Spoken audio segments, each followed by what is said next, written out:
أهلا ومرحبا بكم متابعي قناة ستارز في فيديو جديد. ما تنسوش أصدقائي دعمكم لنا بالاشتراك في القناة وتفعيل الجرس باش يوصلكم جديد معنا، ومرحبا بكل تفاعلاتكم في التعليقات.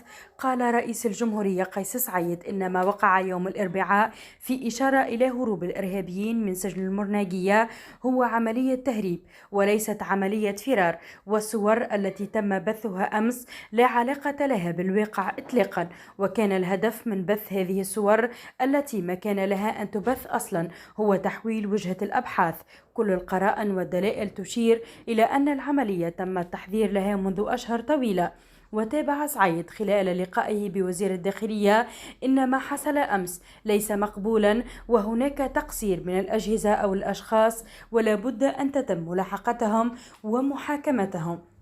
وشدد رئيس الجمهورية قيس سعيد لدى اجتماع ظهر يوم الأربعاء بقصر قرطاج بالسيدة ليلى جفال وزيرة العدل على ضرورة التدقيق في كل ملابسات حادثة التهريب التي حصلت يوم الأمس بالسجن المدني بالمرناقية، وتحميل كل طرف مسؤوليته في أسرع الأوقات.